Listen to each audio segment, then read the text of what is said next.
क्षेत्र की जनता में अपार उत्साह है, क्योंकि पूरे प्रदेश में एक माहौल है किसानों को आगे बढ़ाने वाली सरकार में।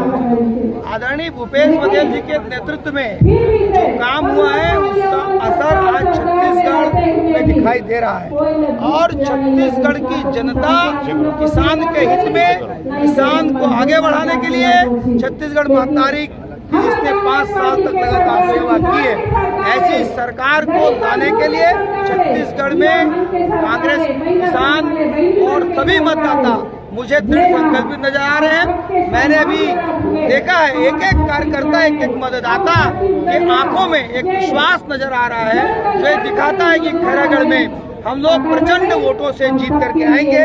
और जो लोग खैरागढ़ में एक गुंडागर्दी का माहौल करके राजनीति कर रहे हैं, उनकी गुंडागर्दी का अंत होगा। ये चुनाव आप निश्चित रूप से बड़ा ऐतिहासिक चुनाव है। इस चुनाव से इस क्षेत्र के आक्रांताओं की, इस क्षेत्र का शोषण करने वालों की, इस क्षेत्र को डर और दबाव की राजनीति करने वालों की किसान और मतदाता अंत करेंगे। ऐसा क्या है कि 2018 में तो कांग्रेस की लहर थी और सब सीट पे 2023 का जो चुनाव है, कांग्रेस से क्या ऐसा बदला है जो सरकार द्वारा एक याद समझ लीजिए, जो वादा हमने किया था उससे ज्यादा हमने किया है। कर्जा माफ की बात की थी, बिजली बिल हाफ की बात की थी, वो हमने किया। हमारी सरकार ने आदरणीय भूपेश बघेल जी के नेतृत्व में 2500 में धान की खरीदी कहा था, हमने पिछले साल 2640 और 2660 में धान की खरीदी की। इस साल हमारी लगभग 2800 में धान खरीदी की तैयारी है। हमने 15 कुंटल धान की खरीदी हो रही थी, इस साल 20 कुंटल में धान की खरीदी होने जा रही है, जिससे किसानों में अपार उत्साह है। और 20 कुंटल धान की खरीदी मतलब एक किसान के परिवार को 15,000 रुपये एकड़ का अतिरिक्त लाभ इस वर्ष से छत्तीसगढ़ के किसान, छत्तीसगढ़ की सरकार के द्वारा किसानों के होगी। आज से 2 वर्ष पहले इसी जगह पे डॉक्टर रमन सिंह जी आए थे, प्रदेश के जो 3 लाख।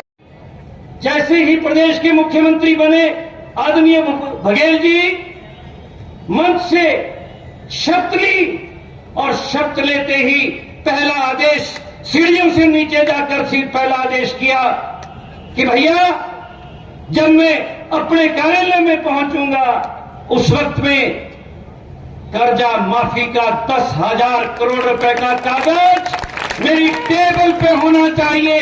सबसे पहला कार्य 35 और 40 मिनट में वो कार्य निपटाया गया, जिसके लिए हजारों सांसें रुकती थी, जिन कर्जों के लिए रोज नई फहरिस्त निकलती थी आत्महत्या करने वालों की।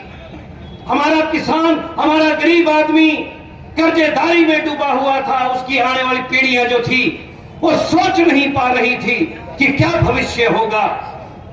35 मिनट में जिस मुख्यमंत्री ने कलेजा दिखाया, जिस मुख्यमंत्री ने हिम्मत दिखाई, उस मुख्यमंत्री यहां नहीं रुके।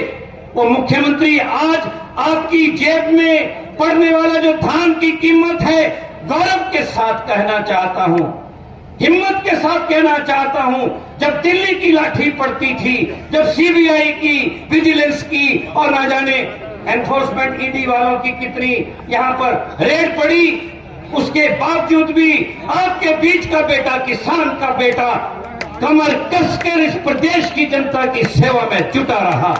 और आज आपको खुशी है इस बात की, मैं पूरा पार्लियामेंट घूम रहा हूं, जिसने वोट नहीं दिया था पिछली बार बघेल साहब को, दबी जुबान में कह रहा है भैया इस बार का वोट बघेल के नाम का देना है मुझे। 2640 रुपए की कल्पना नहीं हुई थी, ये सोचा नहीं गया था। रमन सिंह पानी पी पी कर डरता डरता 1900 का हीरा पलाटता रहा। सरकार चली गई और अब की जो सरकार आई है 2630 रुपए का एक मजबूत आधार प्रदेश के किसानों के सामने इतना बड़ा मानक खड़ा करके दी है। मैं कहना चाहता हूं छत्तीसगढ़ के अंदर एक नई संस्कृति, कोई नहीं जानता था छत्तीसगढ़ को इस देश के मानचित्र पे उभरता हुआ राज्य है। आज सुखता आप सब में देखा तो अधिक भीड़ में तुमने कांग्रेस की विचारधारा के समर्थन करे बर आए हो। आप सब लग जाए जुहार। 7 तारीख को मतदान है, पंजा में बटन दबाना है और यशोदा ला जिताना है। काबर अभी काका जिम रहा है। किसान के हित के बाद छत्तीसगढ़ के 90% आबादी गांव में रहते साथियों और